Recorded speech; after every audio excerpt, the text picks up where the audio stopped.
আজকে আমরা যে বিষয়ে আলোচনা করব সেটা হলো মডেল অ্যাক্টিভিটি টাস্ক 2021 ক্লাস 6-এর। এখানে পার্ট 1-এ কোশ্চেন নম্বর 1 আছে 7994424 এই সংখ্যাটিতে 4-এর স্থানীয় মানগুলির সমষ্টি নির্ণয় করো। এই সংখ্যাটিতে 4 আছে 3খানা, যেমন একটা আছে হাজারে ঘরে, একটা আছে শতয় ঘরে, একটা আছে একয় ঘরে। তাহলে হাজারে ঘরে 4-এর স্থানীয় মান কত হবে? 4000। শতয় ঘরে 4-এর স্থানীয় মান হবে 400, আর একয় ঘরে 4-এর স্থানীয় মান হবে 4। তাহলে সমষ্টি কত হবে? সমষ্টি মানে হচ্ছে যোগ। কত হবে? যোগ করলে আমরা পাবো 4 0 4 4, অর্থাৎ 4404।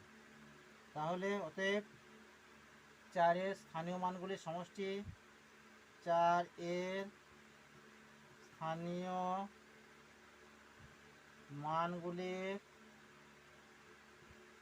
মানগুলির সমষ্টি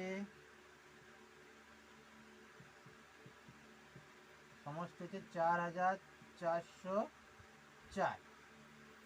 ক্লিয়ার? নেক্সট,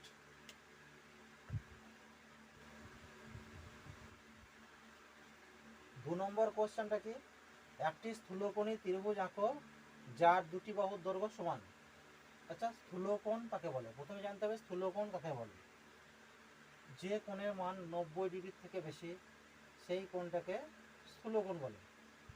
এবার দুটি বাহুর দৈর্ঘ্য সমান করা অর্থ কি? দুটি বাহুর লেন্থ বা দৈর্ঘ্য সমান। যেমন ধরুন, দুটি বাহু যদি সমান হয় তাহলে একটি দৈর্ঘ্য যদি 4 হয়, অপরটি দৈর্ঘ্য 4 হবে।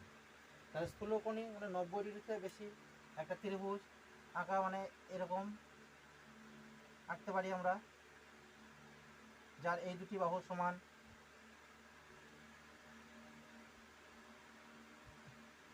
আমরা হয়তো পেন্সিলে আঁকলাম না, তোমরা অবশ্যই পেন্সিলে অবশ্যই আঁকবে, এবং এই কোণটা অবশ্য 90 ডিগ্রি থেকে বেশি নেবে। যেমন আমি 120 ডিগ্রির মতো নিলাম, ঠিক আছে। এখানে নাম দিলাম এ বি সি, যেখানে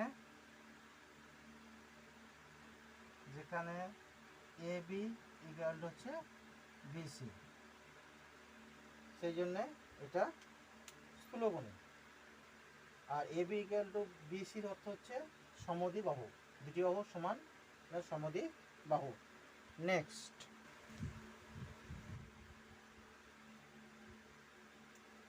কোশ্চেন নম্বর 3-তে কি বলছে? একটি বর্গাকার তৈরির জন্য 4টি দেহলাই কাঠি এবং দুটি বর্গাকার তৈরির জন্য 2 × 4 মানে 8টি কাঠি দেহলাই কাঠি প্রয়োজন। এভাবে nটি বর্গাকার তৈরির জন্য কতগুলি কাঠির প্রয়োজন হবে? এই সংখ্যাটি ধ্রুবক ও চল লেখো। উত্তরটা কি হবে? একটি বর্গাকারের জন্য যদি 4টি কাঠির প্রয়োজন হয়, দুটি বর্গাকারের জন্য যদি 2 × 4 মানে 8টি কাঠির প্রয়োজন। একটি বর্গাকারের জন্য বর্গাকার তৈরির জন্য 4টি কাঠির প্রয়োজন। 4টি কাঠির প্রয়োজন। তাহলে দুটি বর্গাকারের জন্য 2 বর্গাকার তৈরির জন্য কত হবে? 2 × 4 সমান হচ্ছে 8টি কাঠির প্রয়োজন। তাহলে এইভাবে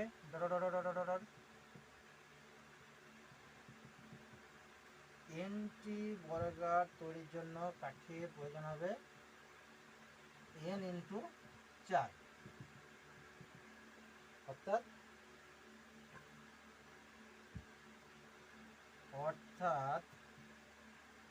4nt। এখানে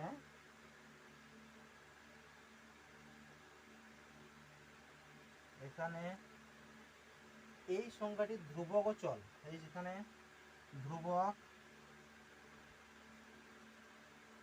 ধ্রুবক হচ্ছে 4 আর চল হচ্ছে এন, ধ্রুবক হচ্ছে 4, চল হচ্ছে এন।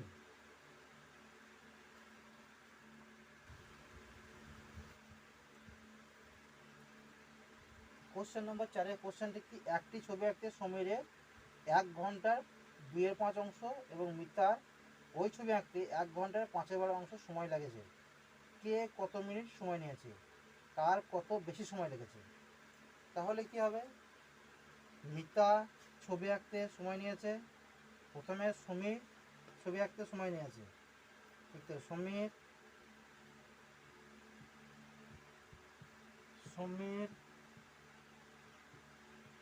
ছবি আঁকতে সময় নিয়েছে,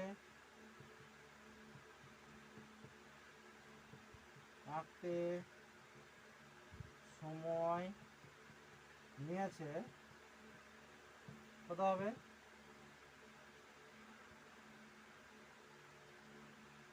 1 ঘন্টার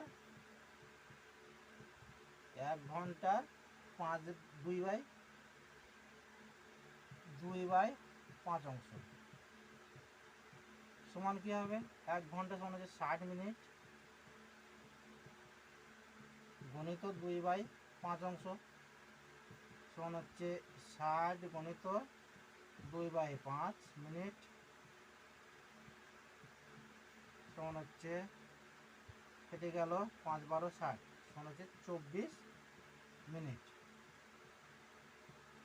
তাহলে মিতা সমীর ছবি আঁকতে সময় নিয়েছে 24 মিনিট। মিতা ছবি আঁকতে সময় নেবে, তারপরে মিতা ছবি আঁকতে সময় নিয়েছে, আঁকতে সময় নিয়েছে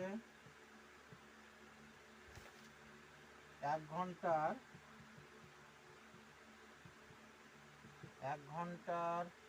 5/12 অংশ। একইভাবে 60 মিনিট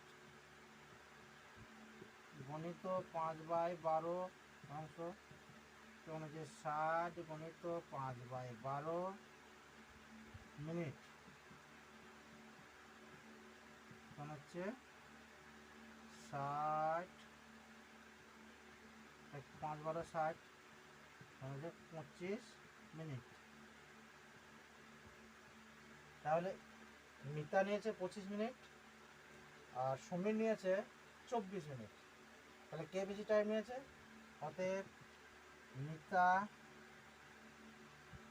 ছবি আঁকতে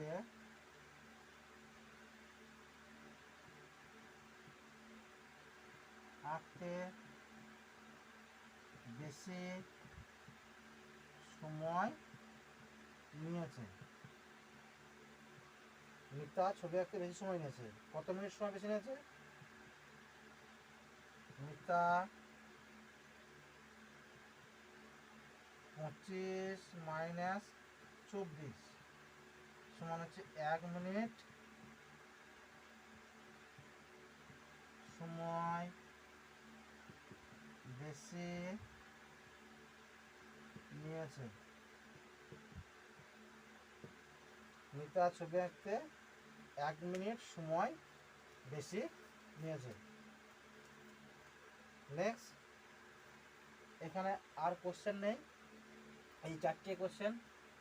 তাই ভিডিওটা যদি ভালো লাগে অবশ্যই লাইক করবে, কমেন্ট করবে যদি কোনো অসুবিধা হয়, আর সাবস্ক্রাইব অবশ্যই করবে যদি ভালো লাগে। এই বলে আজকের এই ভিডিওটা এখানেই শেষ করছি।